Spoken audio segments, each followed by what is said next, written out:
Señor les bendiga en esta mañana en la cual nos reunimos a alabar el nombre de nuestro Dios, a honrar su nombre, a glorificarle. Y estamos felices de poder compartir un domingo más como iglesia y disfrutar de alabar el nombre de nuestro Dios, honrarlo, porque Él nos amó y nos amó de tal manera que pagó el precio en la cruz por vos y por mí. Y qué bueno es que nosotros podamos ver a ese Cristo y mirarlo y pensar que Él ocupó mi lugar en esa cruz para darnos esa salvación. Y si hoy llevamos una vida de gozo, de paz, con muchas quizás dificultades o quizás con algunos problemas, pero el gozo que Cristo ha puesto en nuestros corazones es inmenso. Y si vivimos de esa manera es porque Cristo ha pagado el precio para que nosotros podamos vivir así. Y sobre todo la esperanza que tenemos de un día estar en la eternidad con Él. Entonces disfrutemos cada día la salvación que Dios nos ha dado, ¿no? Quiero en esta mañana que podamos ir juntos a meditar y a reflexionar en un pensamiento acerca de Cristo como el único que completa nuestras vidas. ¿Por qué pienso esto? ¿Por qué hoy quiero compartir esto con ustedes, que nosotros meditemos en la palabra de Dios? Porque bueno, en las diferentes circunstancias que vivimos en nuestra vida, muchas veces estamos buscando algo que complete o que llene nuestras vidas y algo que no es Dios, ¿no? Muchas veces lo buscamos en otras cosas fuera de Dios, aún conociendo a nuestro Señor, y buscamos y queremos llenar nuestro corazón con ciertas cuestiones, ¿no? Y es bueno que podamos meditar en ello y ver que quizás a medida que va pasando el tiempo en nuestras vidas, tenemos falsas llenuras en nuestros corazones, ¿no? Algo que parece satisfacernos, ¿no? Y en realidad termina siendo algo pasajero, algo que no termina siendo como Cristo lo ha dado para nuestras vidas. No sé, pensaba en algunas cuestiones, ¿no? Quizás cuando estás empezando tu vida, no sé, tu primer auto, tu casa, tus hijos, pareciera que eso lo llenara todo, ¿no? Y a medida que vamos perdiendo esas cosas, nos vamos encontrando en nuestra vida que hay algo que no llenó todavía, que eso no era lo que llenaba o completaba nuestros corazones. Y por eso quiero que pensemos en esta mañana acerca de la plenitud de Cristo, cómo Cristo nos completa, cómo Cristo nos llena en nuestras vidas. Y quiero darte 3 aspectos acerca de la plenitud de Cristo, ¿no? En primer lugar, vamos a ver la plenitud de Cristo. En segundo lugar, vamos a ver la plenitud de la salvación de Cristo. Y en tercer lugar, vamos a ver la plenitud de la salvación de Cristo para nuestras vidas. Para que podamos ver que Él es la plenitud de todas las cosas en nuestras vidas. Y que fuera de Él no hay nada que nos pueda completar como Él lo puede hacer. Y vamos a ir a un pasaje en las Escrituras. Te invito a que busques la carta que Pablo le escribe a los Colosenses, en el capítulo 2, versículo del 8 al 15 vamos a leer en esta mañana. Buscarlo, yo te lo voy a leer en la versión Biblia de las Américas. Dice así la palabra de Dios, Colosenses, capítulo 2, versículo 8 al 15. Miren que nadie los engañe, miren que nadie, ya lo sé de memoria de la Reina Valera, miren que nadie los haga cautivos por medio de su filosofía y vanas sutilezas según la tradición de los hombres, conforme a los principios elementales del mundo y no según Cristo, porque toda la plenitud de la deidad reside corporalmente en Él, y ustedes han sido hechos, ¿qué? Completos en Él, que es la cabeza sobre todo poder y autoridad. También en Él ustedes fueron circuncidados con una circuncisión no hecha por manos, a quitar el cuerpo de la carne mediante la circuncisión de Cristo, habiendo sido sepultados en Él en el bautismo, en el cual también han resucitado en Él por la fe en la acción del poder de Dios, que lo resucitó entre los muertos. Mucha teología en estos pasajes, ¿eh? Y cuando ustedes estaban muertos en sus delitos y en la incircuncisión de su carne, Dios le dio vida juntamente con Cristo, habiéndolos perdonado todos los delitos y habiendo cancelado el documento de deuda que consistía en decreto contra ustedes, y que nos era adverso, y lo ha quitado en medio, clavándolo en la cruz. Y habiendo despojado los poderes y autoridades, hizo de ellos un espectáculo público. Me encanta esta versión, ¿no? Dice la Reina Valera, los exhibió públicamente, ¿no? Dice Biblia de las Américas, hizo un espectáculo público de ellos, triunfando sobre ellos por medio de él. Pasaje hermoso donde podemos encontrar la plenitud de Cristo. Y vamos a ver cómo es esta plenitud de nuestro Dios. Vamos a ver en primer lugar la plenitud de Cristo, ¿no? Las Escrituras nos demandan a que estemos atentos y que fijemos nuestros ojos para que nadie nos lleve cautivos. Dice la Reina Valera, la traducción Reina Valera, que nadie nos engañe. Pero en realidad la traducción más acertada es que nadie los lleve cautivo, porque ella que tiene un peso más fuerte.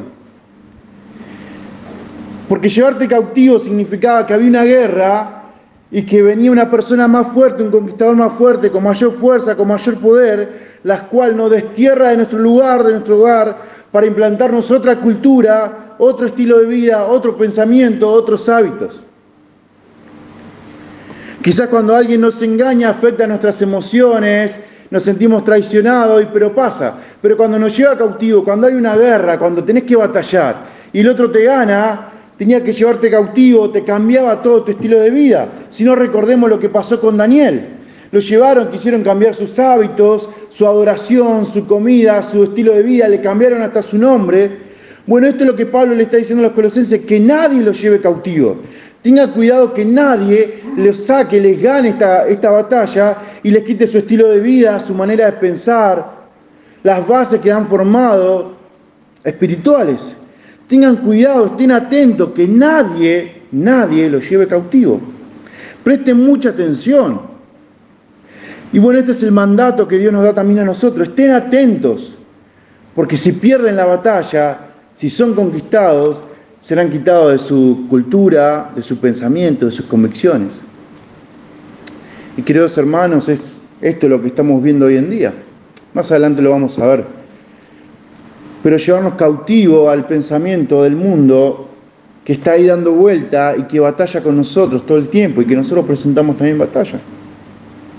Bueno, ¿de qué cosas querían llevar cautivo a los cristianos en ese tiempo? Bueno, había varias filosofías que estaban dando vuelta. Varias filosofías que habían entrado a la iglesia y que querían hacer dudar de la veracidad de la venida de Cristo. Querían cuestionar su deidad. Y claro, si cuestionaban su venida, si cuestionaban su deidad, era obvio que el siguiente paso era cuestionar la salvación o los medios por los cuales uno llegaba a ser salvo. Por eso Pablo los exhorta y le dice, estén atentos y tengan cuidado de las filosofías que están dando vuelta. Algunas enseñanzas que estaban dando vuelta en ese tiempo era el gnosticismo y enseñaba, por ejemplo, que Dios, un espíritu perfecto, no podía tener contacto directo con el mundo material. Esta filosofía, este pensamiento que se había fusionado con el judaísmo, estaba dentro de la iglesia. Y decía que Dios, un ser perfecto, no podía tener contacto directo con el mundo material. Y Pablo refuta esto en su carta a los colosenses. Miren lo que dice Colosenses capítulo 1, versículo 19 al 22. Acompáñenme a leer. Dice, porque agradó al Padre que en él habitara toda la plenitud, y por medio de él reconciliar todas las cosas consigo, y habiendo hecho la paz por medio de la sangre de su cruz, por medio de él, repito, ya sea en los que están en la tierra o en los que están en los cielos, y aunque vosotros antes estabais alejados y eras de ánimo hostil, ocupados en malas obras, sin embargo ahora él los ha reconciliado en su cuerpo de carne. Ahí está Pablo refutando lo que la filosofía esta. Mediante su muerte, a fin de presentarlos santos y sin mancha, irreprensibles delante de él. Bueno, Pablo empieza a refutar estas enseñanzas. ¿Por qué? Porque la filosofía habían entrado a la iglesia. Imagínense nuevos cristianos, nuevos creyentes que estaban allí formando su fe. Empieza a ver esta filosofía. Otra de las enseñanzas que estaban dando vuelta era que Dios, al ser un ser perfecto y no tener contacto con el mundo material, Dios no podía haber tenido contacto con el mundo que creó. Que Dios no había creado lo que existe, porque Él no podía tocar lo material, Él no podía tocar la creación. Él no podía tocar algo corrompido. Y entonces Pablo lo refuta otra vez y le dice, mire que Dios creó todas las cosas. Dios fue el que creó todas estas cosas. Bueno, y ellos creían que había obrado a través de ángeles o espíritus. Y allí en Colosenses capítulo 1, versículos 15 y 16, Pablo refuta esto. Y le dice así, versículos 15 y 16. Él es la imagen del Dios invisible, el primogénito de toda la creación, porque en Él fueron creadas todas las cosas. Pablo le dice, miren hermanos, que en Cristo fueron creadas todas las cosas, no hubo un intermediario. Dios no envió a nadie, Él se encargó con sus propias manos, trabajó 6 días en la creación. También esta filosofía enseñaba que Dios no trataba directamente con el hombre y el mundo material, sino que usaba intermediarios, como los ángeles o espíritus. Y Pablo le dice, no, miren que Cristo es el mediador, miren que Cristo se encargó de venir y hacer contacto con el hombre. En Colosenses capítulo 1, versículos 19 y 20, anotalo si tenés ahí, estás anotando. Otra de las enseñanzas decían que estos mediadores se consideraban como ángeles, y Pablo se encargó de decirles, miren hermanos, capítulo 2 de Colosenses, versículo 18, miren que no hay que adorar a los ángeles. No son objeto de nuestra adoración. Todas estas enseñanzas estaban dando vuelta en la iglesia de Colosenses. Pablo se encarga de asegurar que esta fusión de las filosofías y las costumbres de los judíos no tenían que ser o no tenían que estar por encima de las Escrituras, que no tenían que tomar como algo importante o dejar de lado las Escrituras, como hoy quizás lo hace la Iglesia Católica, como hace otras religiones. Tienen su libro aparte y toman como mandato, dejan en segundo lugar las Escrituras y toman como en primer lugar las tradiciones de los hombres.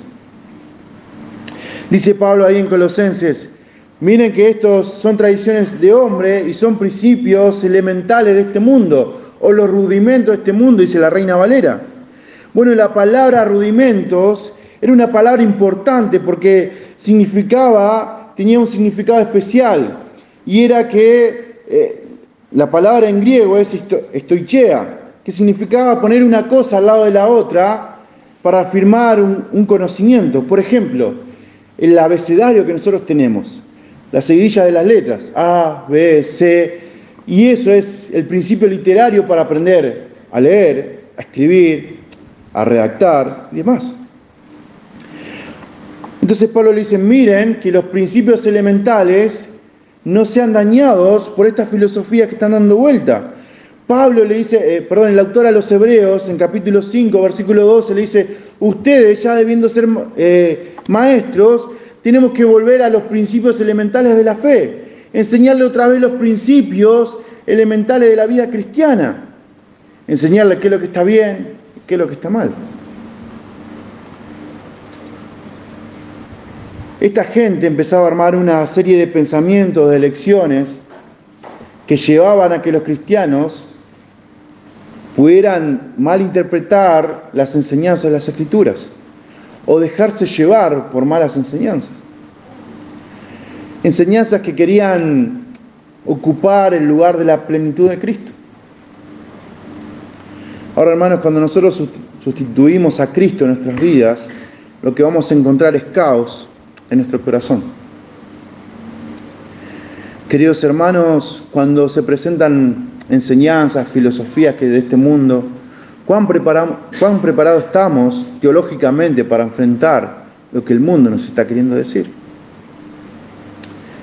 ¿Tenemos las herramientas necesarias para dar defensa de todo aquel que demande nuestra fe?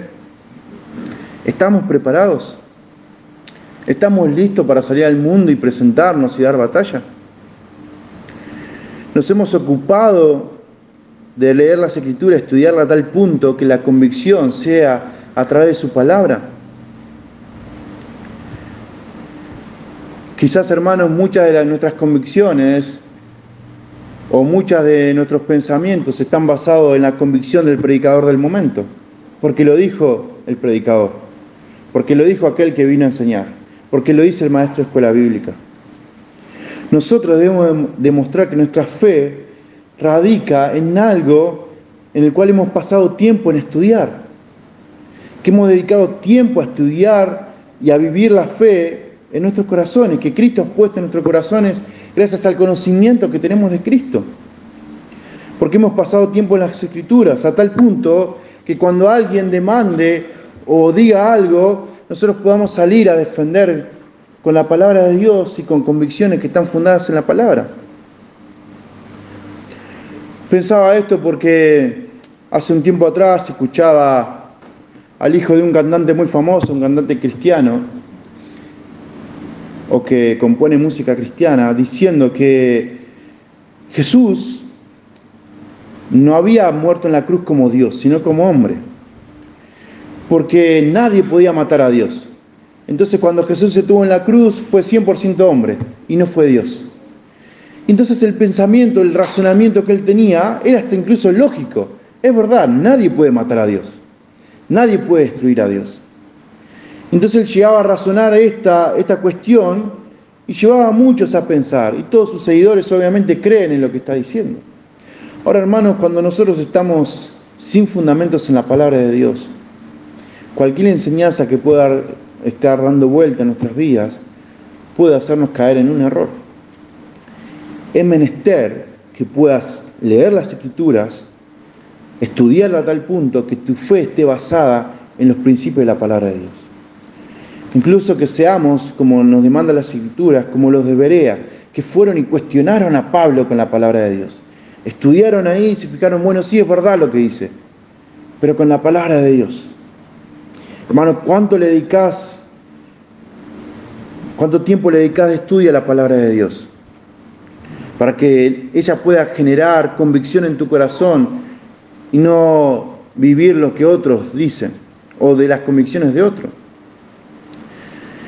Miren, por esta razón, por la falta de estudio de la palabra de Dios, por no buscar la plenitud de Dios en su palabra, es que muchos se han desviado, muchos han decidido alejarse de Dios.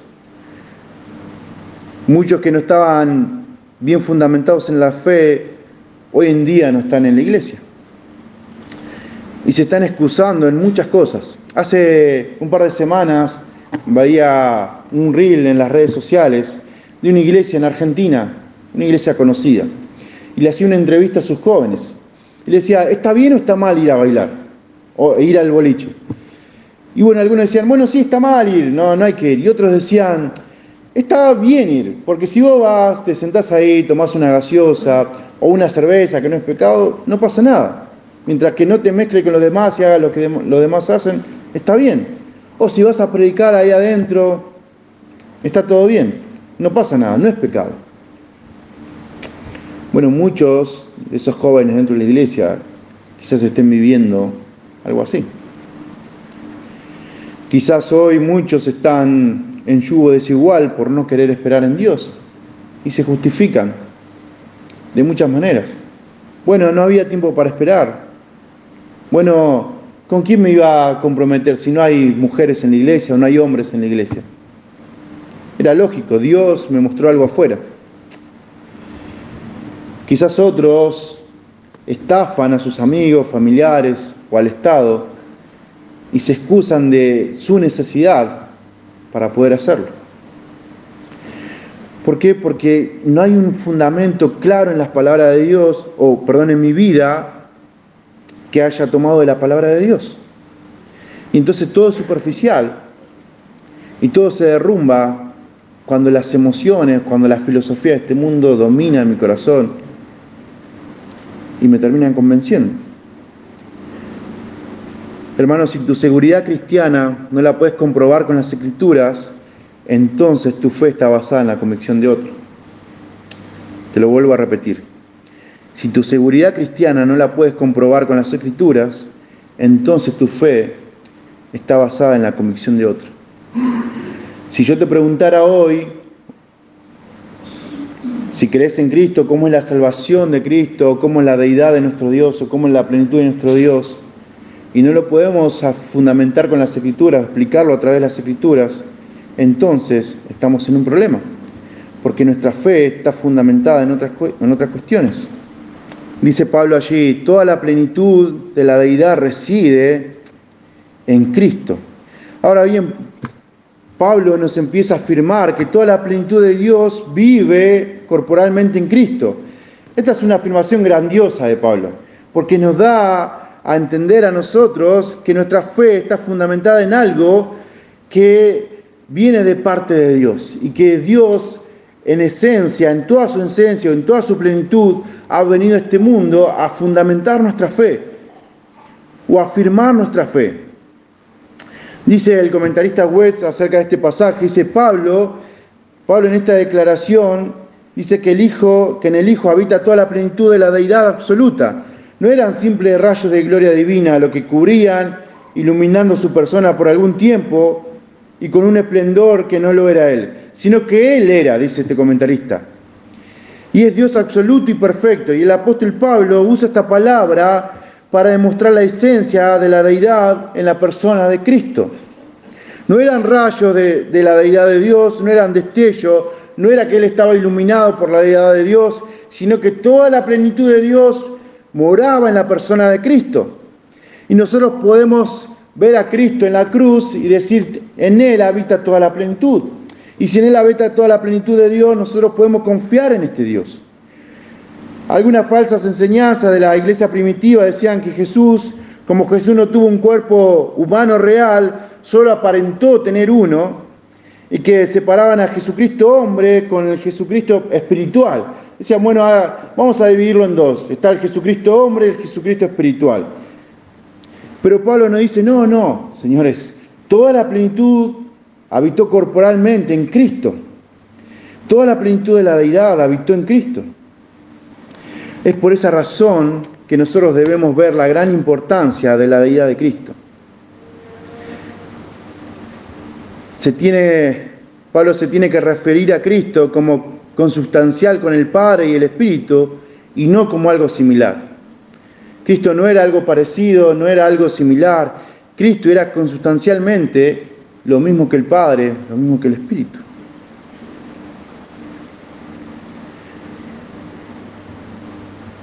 Miren, muchos teólogos dicen o afirman o hacen referencia a la manifestación corporal de Cristo. Dicen que Cristo era, cuando se encarnó, esa fue la coronación de la plenitud. Como que ahí empezó Cristo su plenitud. Sin embargo, Pablo está haciendo referencia a algo diferente. Él está planteando que toda la plenitud de la deidad habitó, moró en Cristo desde la eternidad. No comenzó desde la encarnación de Cristo, no comenzó desde el momento que Cristo vino a este mundo, sino que eternamente la plenitud de la deidad habitaba en nuestro Dios. No hay un punto de partida en Cristo para ser pleno. Es por eso que nosotros confiamos en este Cristo que es eterno, al que le damos gloria, la majestad, el dominio, el poder, la fortaleza, solamente a Él. Porque en Él habitó la plenitud de Dios. Pablo le dice a los colosenses, ustedes están completos en Cristo, no hay nada más que necesiten, hermanos. No hay por qué confiar en la circuncisión, no hay por qué confiar en los falsos maestros y sus filosofías, sino que él dice, tenemos una fuente en la cual fluye bendición para nuestros corazones. Permanezcamos en Él, como dice Juan, y demos frutos dignos de esta plenitud. Demos frutos que tengan que ver con el gozo, con la paz, con el amor, con lo que dice Gálatas. Porque en Cristo es la única fuente que nunca va a fallar. Porque en Él habitó la plenitud de Dios. En segundo lugar, la plenitud de la salvación de Cristo. En el versículo 11 y 12 nos habla acerca de esta salvación que Cristo nos ha dado. Y Pablo empieza a hablarle a estos maestros y le dice así, en el versículo 11 y 12, en Él también fuiste circuncidados con una circuncisión no hecha por manos. Una circuncisión no hecha por manos, sino que fue hecha por Cristo. Aparentemente, las enseñanzas que daban en ese tiempo no es que la circuncisión te hacía salvo, sino que la circuncisión te hacía más santo. y te daba más santidad. Entonces, bueno, si vos no estabas circuncidado, no eras tan santo. Entonces hacía falta algo. Y Pablo le dice, no, mirá que no necesitamos una circuncisión hecha por mano, hecha en la carne. Necesitamos una circuncisión hecha en nuestros corazones. Y tenemos que echar de nosotros ese cuerpo pecaminoso, ese cuerpo carnal. Esta circuncisión que nos habla Pablo de echar de nosotros, de la carne, habla acerca de quitar y desechar como si sacáramos una vestimenta sucia de nuestras vidas y ponernos una vestimenta limpia en nuestro cuerpo. Pablo hace referencia a esto. ¿Por qué? Porque nos quiere mostrar que la salvación tiene que ver con esto.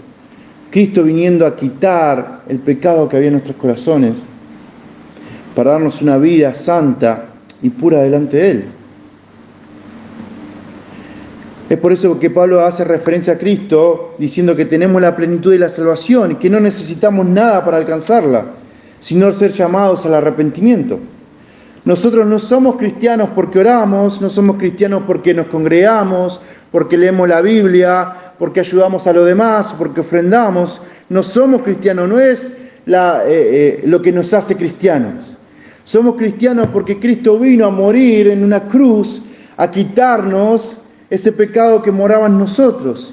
Y lo quitó y nos sacó hasta a tal punto que nos hizo llamar sus hijos. Después el congregarnos, el leer su palabra, el orar, viene como consecuencia de esa salvación. Hermanos, quiero que pensemos en esta mañana que si estamos pensando que por leer la palabra de Dios, por venir, por congregarnos, por ayudar a otros, somos salvos, estás en un error. Estás a tiempo de correr a los pies de Cristo, en arrepentimiento y en perdón de tus pecados. Si pensaste que por tener mucho conocimiento de la palabra de Dios, eso te hace salvo, o te da el crédito para poder ser salvo, estamos en un error. Lo único que nos hace salvo es la salvación de Cristo que ha venido a nosotros por medio de la cruz del Calvario. Él es el que nos da plenitud en la salvación, no las demás cosas. De hecho, tenemos ejemplos claros en la palabra de Dios. Y quiero mencionarte uno, el ladrón crucificado con Cristo. No leyó las Escrituras, no se congregó, no se bautizó, no fue a la reunión de oración, no ofrendó. Y alcanzó la plenitud de la salvación en Cristo. Cristo, con toda su plenitud, llegó y irrumpió su corazón y lo salvó.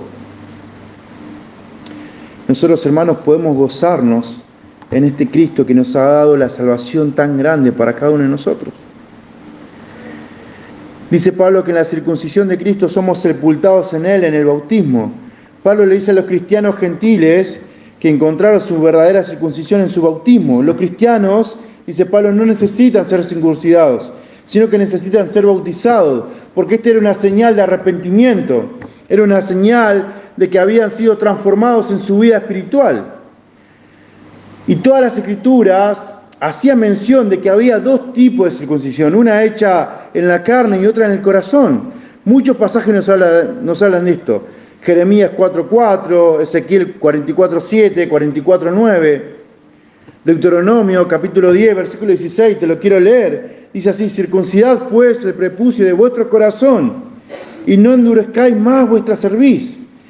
Le dice Moisés en Deuteronomio, Dios a su pueblo, hay que circuncidar el prepucio de su corazón, hay que quitar ese pecado que hay en sus corazones, no endurezcan más su cerviz, escuchen lo que le estoy diciendo, no sean duros. Y la palabra de Dios nos demanda que nosotros ablandemos nuestro corazón y que quitemos y que vayamos a los pies de nuestro Dios para que Él quite o circuncide nuestro corazón. Dice Pablo, fuimos sepultados en el bautismo y fuimos resucitados con Él. El bautismo ilustra nuestra identificación con la muerte y con la resurrección de Jesús, hermanos. Nosotros fuimos sepultados con Jesús y sepultados bajo el agua, pero también hemos sido resucitados y levantados con Él en el agua. Esto es un símbolo que nosotros creemos y lo manifestamos cuando hemos conocido a nuestro Dios. Y esta salvación en la cual Cristo nos hizo parte, perdonando nuestros pecados y llevándonos a vivir una vida abundante, la hizo por medio de toda la Trinidad actuando en la salvación. Porque el Hijo entregó su vida, el Padre resucitó al Hijo de entre los muertos y el Espíritu actúa convenciéndonos de pecado. Toda la Trinidad, toda la plenitud de Dios actúa en la salvación de nuestras vidas, hermanos. Dios, en toda su esencia, piensa en la salvación de cada uno de nosotros. No se guardó nada. Toda su plenitud vino a salvarnos a cada uno de nosotros. Y actuó cada una de ellas. El Hijo entregando su vida, el Padre resucitándolo y el Espíritu convenciéndonos de pecado. Hermanos, qué mayor muestra de amor para con nosotros que toda la Trinidad actúe en nuestra salvación. ¿Hay algo más que necesitamos aparte de esta salvación? ¿Hay algo más que necesitamos si Dios en toda su esencia fue capaz de actuar con todo su poder para salvarnos? Y pensaba, para salvarme a mí, pecador, corrompido en mi corazón.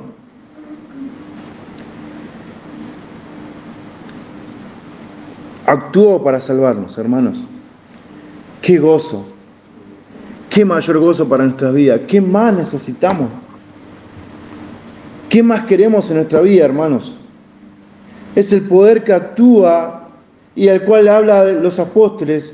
Es un poder que sobrepasa todo entendimiento. El poder de la deidad actuando para salvarnos. Toda su plenitud, la Trinidad, se puso en evidencia. Ahí hizo el acto más maravilloso de toda la historia de toda la humanidad. Salvarnos a cada uno de nosotros. Dios lo hizo y perdonó nuestros pecados. Y nos dio vida con Él. En tercer lugar, la plenitud de la victoria de Cristo. Allí en Colosenses capítulo 2, versículo 13 al 15, nos habla acerca de la victoria de Cristo. Dice, cuando estabas muertos en vuestros delitos y en la incircuncisión de vuestra carne, os dio vida juntamente con Él, habiéndonos perdonado todos los delitos, habiendo cancelado el documento de deuda que consistía en decretos contra nosotros, y que nos era adverso, y lo ha quitado del medio clavándolo en la cruz. Antes de que cada uno de nosotros tengamos vida en abundancia, estábamos muertos en nuestros delitos y pecados. Estábamos sin reacción, sin nada que pudiéramos hacer. Ahora, esta declaración de Pablo, al decirnos que estábamos muertos, es tremendamente fuerte, hermanos. Porque podría haber dicho que estábamos enfermos. Y un enfermo puede llamar a un médico y ser curado. Y puede actuar por sí mismo y llamar. De hecho, nosotros cuando estamos enfermos llamamos al médico o vamos y nos hacemos atender. Pero cuando hay alguien muerto, no tiene reacción, no puede hacer nada. No puede ser ayudado por otro, al menos que Cristo venga. Al menos que Cristo venga a la vida y le dé vida en abundancia a esa persona. No solo nos dio vida, sino que nos dio vida juntamente con Él.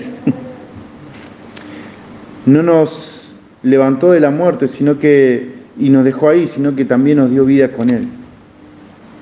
Dice Spurgeon, haciendo referencia a este pasaje, Él nos dio el perdón de pecados, nos dio justicia imputada, dice Spurgeon.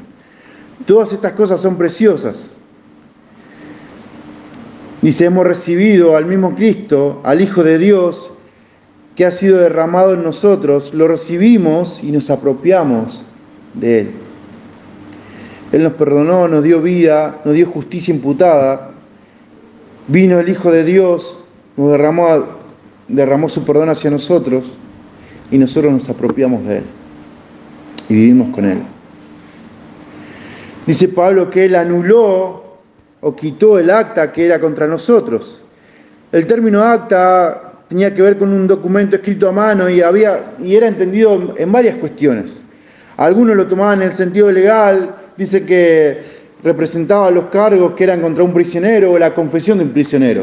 O sea, bueno, el prisionero confesaba y anotaba, bueno, yo hice esto, robé esto, hice tales cosas, y esa era su condena. O cuando un juez dictaba, ponía todos sus delitos que había cometido, y ese era el acta que lo condenaba. Otros lo toman en un sentido financiero, como una deuda que tenían, o como que si en el libro contable le daban el resultado final como que estaba en bancarrota, y que ya no podía hacer más nada, que estaba en quiebra.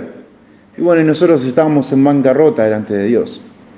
Y nosotros podríamos enumerar nuestros delitos y pecados delante de Dios, y ese era el acta que nos condenaba. Dice Spurgeon acerca de esta acta, ¿no? Cada uno de los 10 mandamientos ha sido unido, por así decirlo, con el resto para redactar una acusación contra otra. El primer mandamiento te dice culpable. El segundo mandamiento te dice culpable. Y el tercero te dice culpable, dice Spurgeon. Y así los 10 se juntaron y nos acusaron delante de nuestro Dios. Esa es el acta, la ley que nos condenaba a todo hombre y toda mujer nacido en este mundo, dice Spurgeon. Cada uno de los 10 mandamientos nos condenaba. Si vamos pasando lista por cada uno de ellos, te dice culpable, culpable. Pero Cristo vino y tomó esa acta y la anuló. Pagó la deuda que ningún ser imperfecto como vos y yo podíamos pagar, sino que Él, un ser perfecto, pagó y anuló la deuda que teníamos con nuestro Dios.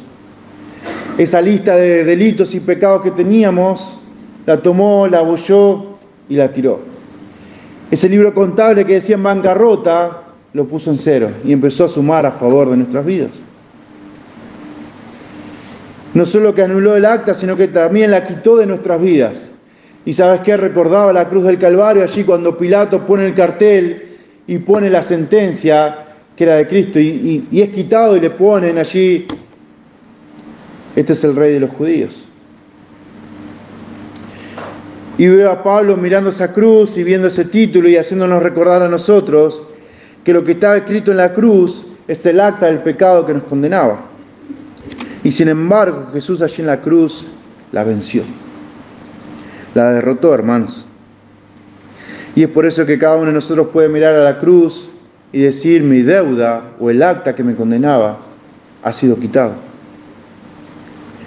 Dice Pablo, triunfó sobre ellos. Pablo usa esta frase para hacer referencia, ya lo usó otra vez en 2 Corintios, capítulo 2, versículo 14, haciendo referencia a un general que va a una batalla, gana, y venía como conquistador y traía a sus cautivos derrotados y los exhibía por las calles para que vea el pueblo vencedor que él había ganado y que traía a sus derrotados.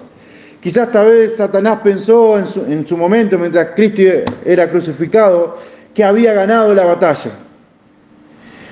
Pero la victoria imaginada del infierno se convirtió en una derrota de despojo para todos sus seres espirituales. Seres que luchan contra los que viven bajo la luz y el poder de la cruz.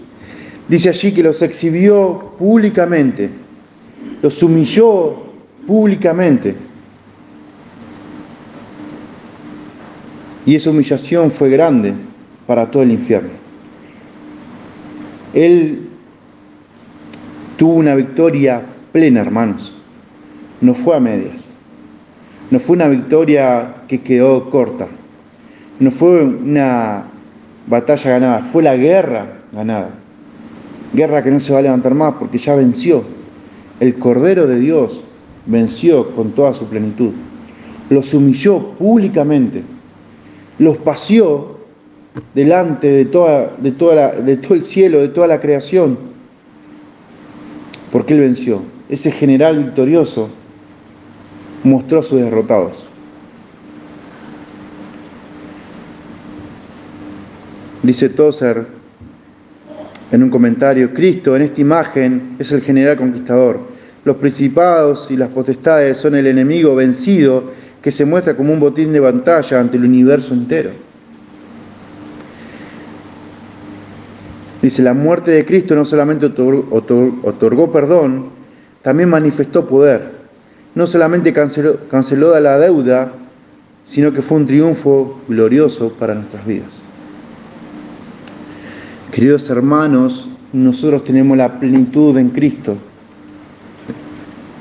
Tenemos la plenitud de la victoria de Cristo y tenemos la plenitud de la salvación en Cristo. Todo lo tenemos en Él. Todos, hermanos. Pero nosotros debemos buscar cada día en su palabra, en la comunión con nuestro Dios, vivir esa plenitud. Vivir plenos en nuestro Dios. En aquel que fue capaz de vencer, que fue capaz de venir con toda su esencia, a morir en una cruz, a vencer de manera irrefutable para salvarnos. Tenemos esta gran victoria, tenemos esta gran salvación, tenemos este gran Dios. Gocémonos en Él, hermanos, pero estemos firmes en su palabra, para que no seamos convencidos por cuestiones que están dando vuelta. Busquemos la plenitud de Dios, que nadie venga a querernos convencer que hay algo más afuera que nos puede llenar. Como decía al principio, quizás los que somos padres pensamos que estamos plenos en nuestros hijos. Pero hermanos, no hay mejor plenitud que estar en Cristo. Pensemos, hermanos, que Él lo dio todo por cada uno de nosotros y en toda su plenitud. Busquemos de Él. Busquemos su plenitud. Nada más te va a llenar afuera. Es por eso que hoy vemos gente que se está yendo porque no encontró esa plenitud en Dios. Y es lamentable, hermanos. Es lamentable que nosotros podamos ver a aquellos que buscan algo afuera cuando estamos plenos en el Señor.